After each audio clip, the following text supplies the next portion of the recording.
and welcome to CNET's The Fix. This episode is all about music. It's crazy to think about how much music technology has changed over the past 10 years. It was CDs, then it was iPods, then smartphones, and even tablets. Pretty soon we're all going to be streaming music straight to our Facebook goggles. But we're not there yet. In that spirit, we're going out with the old and in with the new. We're looking at new ways to hear music, new ways to find music, and new ways to kiss your old CDs goodbye. First up, we're taking a look at the best ways to hear music from subscription music services in this post-iTunes era. If you've never used a subscription-based music service before, finding the one that works for you may feel a bit daunting. But I'm going to show you some of the ins and outs of this convenient and affordable way to listen to music. So why would you want to use one of these services anyway? Well, for one, they offer access to multiple millions of songs.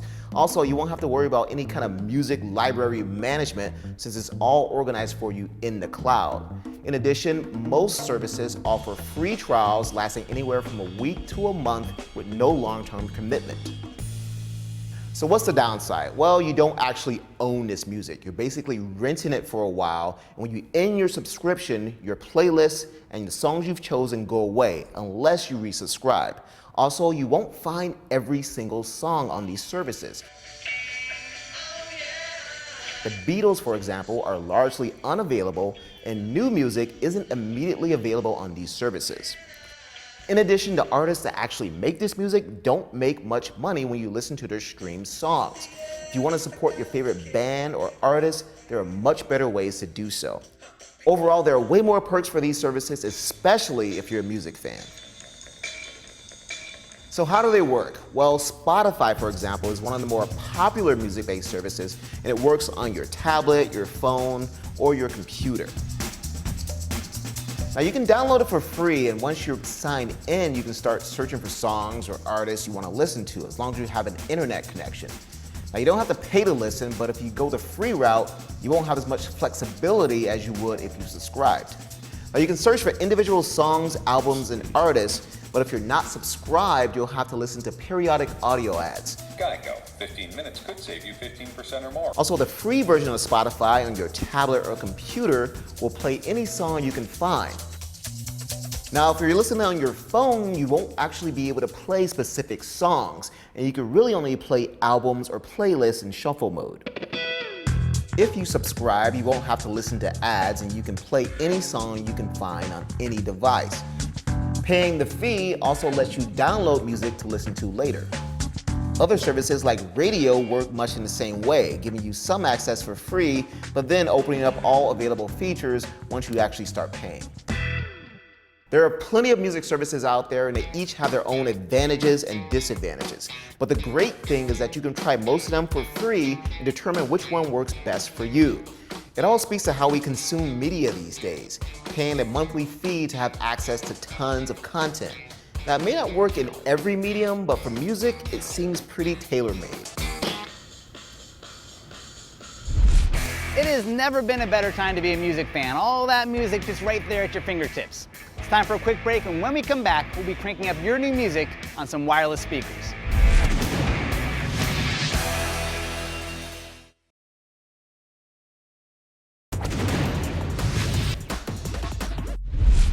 Welcome back. Now, if you're still living in that CD or iTunes era, chances are the sound in your home still revolves around a home stereo or maybe some awful sounding clock radio. But it doesn't have to be that way. Without spending a bunch of money or running cables all over your house, you can get sound in every room of your home. Because honestly, until you've got Barry White playing in the bedroom, you truly haven't lived. If you want a way to stream music from your phone to multiple speakers throughout the house, there's a new product that lets you do just that. It's called Rocky, and each one of these devices is $49. And you'll need one for each speaker you want to stream to. But what's great is that you can use speakers you already own. Here's how to get started. First, plug in a Rocky device to each speaker. And what's great about Rocky is that you can get these colorful covers to either match your speaker or help distinguish one Rocky from another. In this case, I got green, pink, and orange, lots of fun colors in my collection. Okay, so you just plug in a Rocky through a line-in port, then turn it on using its little power button here. And once it's on, you'll see the LED light here, and you should hear a voice command telling you it's ready to be set up. I've successfully started hotspot mode. There you go. Now you know you're ready to set up everything else in the app. But first, I have 2 more speakers I need to set up. I've successfully started hotspot mode. I've successfully started hotspot mode. Great. All of my Rockies are in hotspot mode, which means I can move on and finish the setup in the app. Basically, how Rocky works is instead of using Bluetooth, it sets up its own private Wi-Fi network. That's how you're able to control multiple speakers through one phone. There you go. I have 3 Rockies, and I'll just set up each one by one. I know that it's talking about this Rocky because the LED here is red. So I'll set my color. That's my green Rocky. Pick a name, green. Now I'll just select my Wi-Fi network.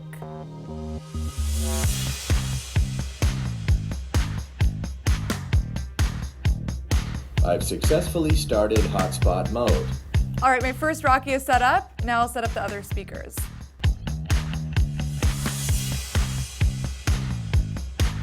I've successfully connected to your Wi-Fi router. Cool, my Rocky is set up. Now I'll do the next one. All of my Rockies are set up, and I know they're ready to go because when I tap the green bar at the top of the app, I can see every single one of them. Now, before I start streaming music to them, I'm going to go set them up in each room.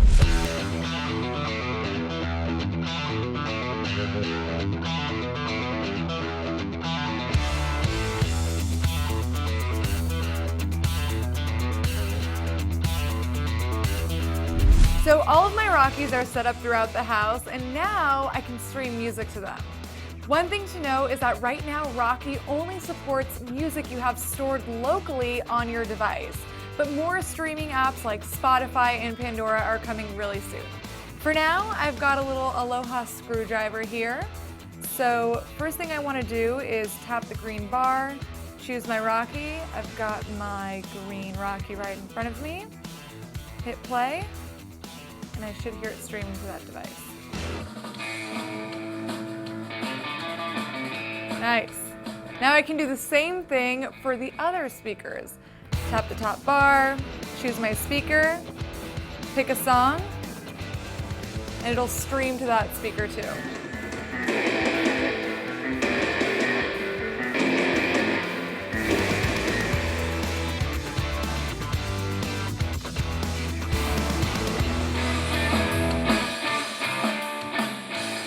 Now, anytime I want to pause, play, or choose a different song for any Rocky, I'll just head to the top.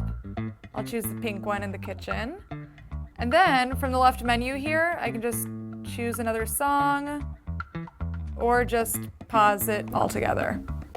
Rocky is great because it's really the first of its kind and currently the only device that lets you stream music from your phone to multiple wireless speakers. But we should see some competitors come into the mix in the future. All right, so now you know all the best new ways to stream music and play it around your house. But what are you gonna do with that box of CDs that's still in your closet? Well, you gotta do something. A lot of new computers aren't even coming with disk drives anymore to play those things. I'm gonna show you how to rip those into your computer and kick those CDs out of your house.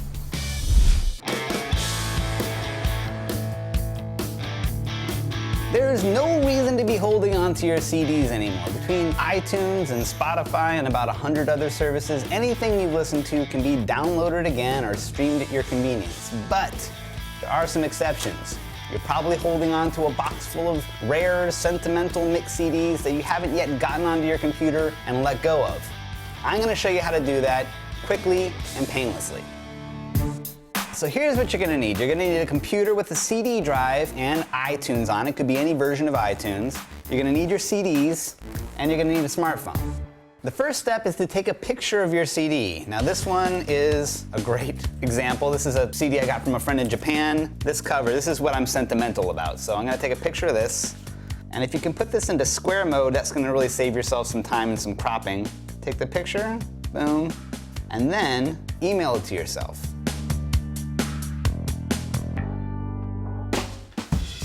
So now the next step is to get the CD into your computer.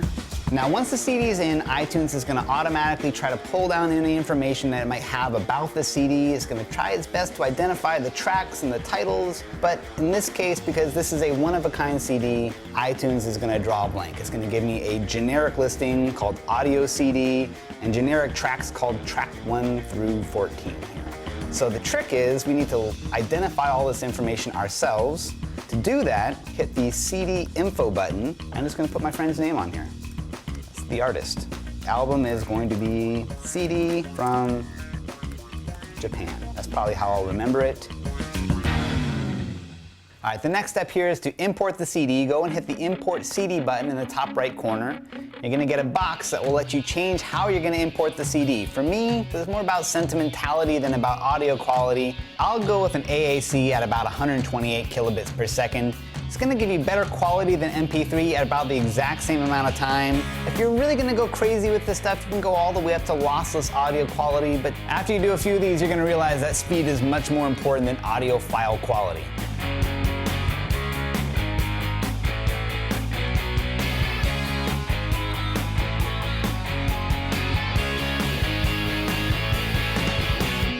All right, now we've got the CD in our library with album artwork. One more tip though, if you want to add more images than just that one to your album, you can go track by track, hit Get Info, and add a separate image. You can get creative. All right, so that's the entire process for digitizing your CDs into your iTunes library. Now, for an extra added value, you can take advantage of Apple's iTunes Match service, where for $24.99 a year, you can upload all the stuff to the cloud and have it backed up and be able to stream it back to any of your Apple devices. That's it for this week's show. We hope you learned something or at least got inspired to listen to some new music. Let us know what you think about the show. Leave us some feedback. Let us know what you'd like to see in an upcoming episode. You can leave some feedback over on CNET's blog, or you can tweet me at Donald. See you next time.